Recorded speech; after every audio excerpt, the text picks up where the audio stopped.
프린터라고 하면 보통 종이에 글자나 사진을 인쇄하는 기계라고 생각하게 되죠. 그런데 이제는 프린터로 진짜 총을 만드는 세상이 됐습니다. 믿어지시나요? 최근 랭리의 한 주택가에서 3D 프린터로 권총을 만들어 팔던 남성이 징역 8년을 선고받았습니다. 2020년부터 시작된 경찰 수사 결과 이 남성의 집 등에서는 3D 프린터 2대와 함께 제작 중이던 권총 프레임, 그리고 필로폰과 펜타닐 같은 치명적인 마약들이 무더기로 쏟아져 나왔습니다.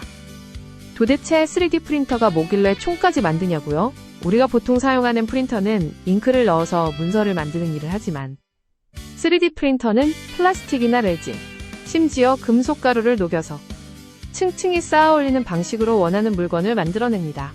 설계도만 있으면 집에서도 아주 정교한 물건을 뚝딱 만들어내죠. 우리 몸에 맞춘 인공관절이나 의수 같은 의료용품부터 정밀한 자동차 부품까지 못 만드는 게 없는 마법의 도구이기도 합니다. 그런데 3D 프린터로 만든 권총 사건, 이게 랭리만의 일이 아닙니다. 현재 캐나다 전역에서 3D 총기 압수 사례가 급증하고 있는데요. 실제 2023년 전국적인 소탕 작전에서는 압수된 440여 정의 불법 총기 중에서 71개가 3D 프린트된 총이었습니다. 또한 52대의 3D 프린터가 압수됐습니다. 특히 우리 BC주가 주요 발생 지역으로 꼽혀 더 큰 충격을 주고 있습니다. 진짜 무서운 점은 이렇게 만든 총들이 일련 번호가 없는 일명 유령총, 고스트건이라는 겁니다.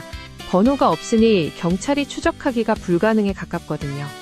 실제로 최근 서리 지역을 공포에 떨게 한 연쇄갈취 총격 사건들에도 이런 추적 불가능한 사제 총기들이 이용됐을 가능성이 있다는 이야기가 나옵니다.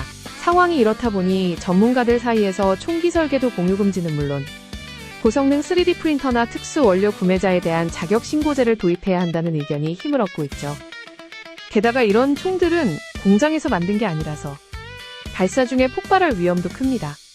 범죄를 저지르려다 본인 손이 먼저 날아가는 자폭총이 될 수도 있다는 거죠. 편리한 기술이 독이 되지 않도록 우리 모두의 경각심이 필요한 때입니다. 우리 이웃의 안전을 지키는 소식. 앞으로도 벤다벤나TV가 발 빠르게 전하겠습니다. 구독과 알림 설정으로 밴쿠버 이야기를 함께 나눠주세요.